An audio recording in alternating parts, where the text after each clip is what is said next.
A única coisa que faz com que você conheça os servos de Deus, o verdadeiro servo de Deus, é a própria palavra de Deus. Às vezes a gente tem admiração a certas pessoas que pregam a palavra, e quando a gente se aprofunda na palavra de Deus, nos ensinamentos, quando a gente está seguindo a direção certa, do ensinamento certo, a gente começa a perceber que aquelas pessoas, elas não são como a gente imaginava que elas deveriam ser conforme a Bíblia. Então, porque a palavra de Deus começa a reprovar o que elas ensinam. É lógico que a gente aqui não deve julgar as pessoas, né? Ou seja, a gente deve ter a pessoa tem um conjunto de valores que precisa ser analisado. Não é porque a pessoa às vezes pregou uma coisa errada, ou porque ela fez alguma coisa errada, que a gente vai desmerecer. Precisa muito mais do que isso para que a gente possa se afastar dessas pessoas. Precisa muito mais do que isso. E uma das coisas que nos afastam de pessoas dos nossos líderes, é a heresia. Quando o líder começa a pregar uma heresia, é porque alguma coisa está acontecendo na vida daquela pessoa. Na vida espiritual e na vida terrena. O que essa pessoa anda fazendo? O que essa pessoa anda almejando, né? Geralmente os desejos do coração da pessoa, quando estão distantes da palavra de Deus, leva as pessoas a esse tipo de heresia, a abrigarem esse tipo de heresia no seu coração. E elas começam a pregar isso como se isso fizesse parte do contexto do Evangelho. E o que acontece?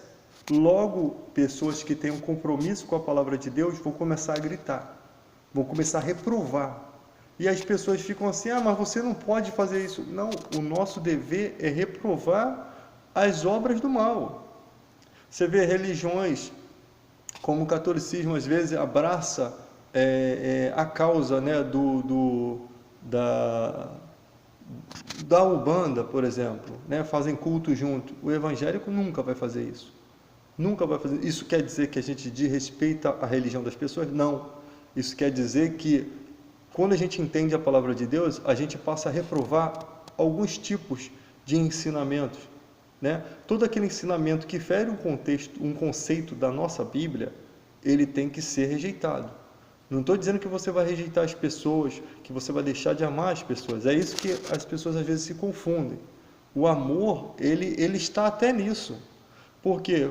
Porque se você apoiar o conceito daquela pessoa, ela nunca vai mudar. Se não houver um confronto, houver só aceitação, aquela pessoa vai acreditar a vida toda que está fazendo certo. Quando essas pessoas sofrem uma decepção por conta da religião, que elas passam a ver que aquilo não era bem o que elas achavam que era certo, quem vai socorrê-la? Se você está apoiando ela naquele erro. Então a gente tem um compromisso com a verdade. A gente se desculpa por ser assim, mas a gente tem um compromisso com a verdade. Então a verdade, às vezes a gente tem amigos, né, que têm religião diferente, a gente não deixa de amá-lo, mas a nossa opinião é totalmente diferente da opinião deles. Respeitamos a opinião das pessoas, mas também colocamos as nossas ideias. Então, o que acontece com o Evangelho é isso. Há uma reprovação dos conceitos que ferem a Bíblia. Para haver comunhão com os cristãos, tem que haver uma aceitação a esses conceitos. Por quê? Porque só existe uma verdade. E nós cremos que essa verdade é a nossa, que nós pregamos. Eles creem que é a deles. Então, cada um vai seguir a sua opinião. Agora, eu não posso trazer uma pessoa de outra religião para prestar um culto dentro da minha igreja. Por quê? Porque a ideia que eles têm, o conceito que eles têm é diferente. Por isso que não existe esse negócio de ecumenismo entre os evangélicos, entre a igreja aceitar o espiritismo, aceitar as outras denominações juntas, porque não há uma ideia igual. Por isso que a Bíblia fala, como andarão dois juntos se não tiver de comum acordo? Para que os dois possam caminhar na mesma direção, tem que haver comum acordo entre ambos. As ideias, né? Você vê que até entre nós evangélicos há atrito entre nós, por quê? Porque algumas ideias ferem os conceitos da palavra de Deus. Então não começa a se afastar uma igreja da outra. Por quê? Porque aquela igreja está seguindo num caminho que não tem nada a ver com o compromisso com a verdade. Por exemplo, tem igrejas que pregam, né, somente prosperidade. Não, que você tem que ter, que Deus tem que abençoar, que Deus é rico, como se Deus fosse obrigado a fazer as coisas pela gente, pelo fato da gente ser cristão. Como se ele tivesse alguma obrigação. Não existe esse negócio. Deus, ele abençoa a todos, ele faz a chuva cair sobre pessoas boas e pessoas ruins. Não existe uma obrigação dele fazer as coisas pela gente. Pelo contrário, quando você entende isso e você começa a lançar a sua vida nas mãos de Deus, você se torna uma pessoa madura. Aí ele pode te abençoar. Porque uma bênção antes do conhecimento vai trazer transtorno para você. Vai trazer uma ideia errada de Deus. Por isso que muita gente não recebe a bênção. Porque se você vai na igreja e no outro dia você está rico, qual a ideia que você vai ter de Deus? Não, de que esse é o caminho, porque eu fui e recebi. Porque o mundo, as pessoas do mundo, elas são muito místicas. Antes de conhecer a palavra de Deus, elas são muito místicas, ou seja, elas se baseiam nas suas crenças, naquilo que elas estão vivenciando, naquilo que elas estão passando. E o Evangelho não é dessa forma. O Evangelho é pela fé na Escritura, fé naquilo que está escrito. Por exemplo, necromancia, consulta aos mortos, é proibido na Bíblia. Vamos supor que um parente meu morra, eu sou evangélico, e eu começo a ouvir as vozes daquelas pessoas falando comigo. Eu sendo evangélico, eu tenho a espada do Espírito Santo, que é a verdade. O Espírito Santo é a verdade e é a palavra de Deus. A palavra de Deus reprova isso, dizendo que aquelas vozes não são de pessoas que morreram, são de demônios, mostrando que não existe uma conexão entre o mundo espiritual com o mundo físico, desse critério que eu estou dizendo, entre morte e vida. O que eu faço? Eu reprovo. Por quê? Porque o meu Deus reprova e me ensinou. A Bíblia diz que a palavra de Deus é lâmpada para os meus pés e luz para o meu caminho. Então eu vou enxergar essa luz através do Evangelho, vou reprovar esse contexto, vou repreender em nome de Jesus, porque eu não quero ter esse contato.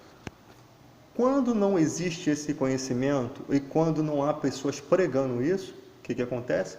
As pessoas começam a receber essas instruções e começam a ter contato com demônios, acreditando, sendo enganados, porque são espíritos enganadores. Quando Jesus chama eles de espírito imundo, é porque eles só fazem imundícia mesmo, eles só fazem sujeira, né? Eles são, no bom português, safados, né? Corruptos, eles só sabem fazer o que é imundo. Então, quando você entra em contato com isso, você passa a ser, está na mão desses espíritos, ou seja, você passa a ser guiado por eles. Então, você entra na dimensão daquilo que eles querem. Te enganaram, começa a usar a sua vida para enganar outras pessoas, e só Deus sabe o que Ele vai fazer a partir daí, o que Ele vai te pedir, né? O que Ele vai pedir para você fazer. Às vezes os pedidos são coisas até de morte, sacrifício, eu sei lá o que passa, que o demônio ele vem roubar, matar e destruir. Satanás só vem para isso. Então, as obras dele, tudo tem uma direção contrária às obras de Deus. Tudo tem uma direção que Deus abomina. Então, você decide andar pelos caminhos do Evangelho. Lógico que quem foi transformado por Deus nunca vai dar crédito a isso. Não tem como, gente. Você tendo a palavra de Deus no seu coração, não existe como essas coisas entrarem na sua vida. Porque você rejeita esse conceito, porque você crê que a Bíblia é a verdade. E você não crê de si mesmo. Isso daí foi um dom de Deus que foi gerado em você. Ou seja, você passou pela fase da imaturidade, de ser criança, você aprendeu Deus, o que Ele fez? Ele gerou esse conceito em você.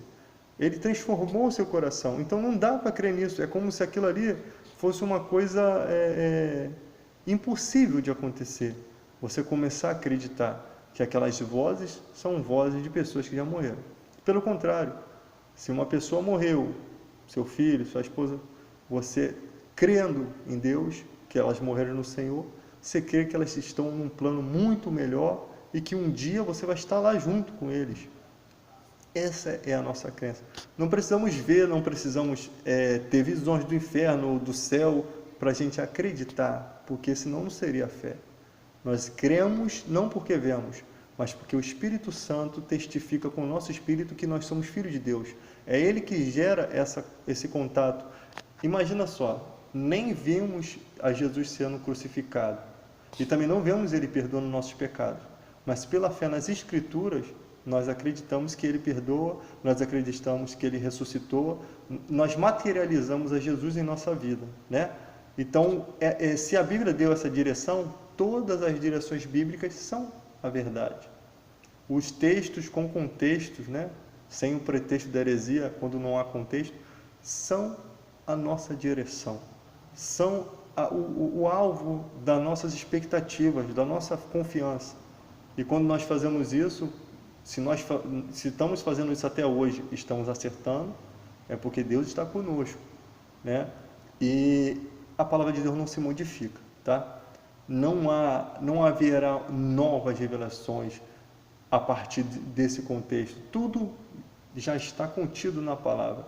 O Apocalipse, ele está ali quando os selos forem abertos, o Espírito Santo vai dar a revelação dos acontecimentos para guiar a sua igreja, porque o objetivo é esse, conduzir a igreja de Cristo ao caminho certo, entendendo as coisas que se devem entender e as coisas que não forem importantes são descartadas na Bíblia.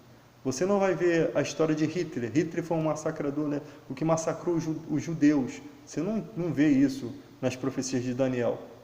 Mas quando você lê Daniel 8, Daniel 11, você fala até de pessoas da história, né?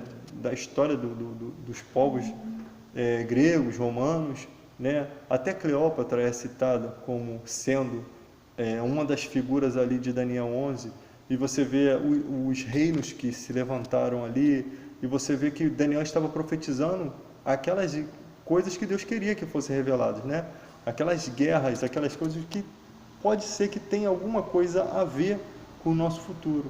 Pode ser que tenha alguma conexão para ele estar revelando somente essa parte da história e não revelando outras coisas, tipo Hitler, tipo conhecimento sobre os dinossauros, sobre coisas que são banais.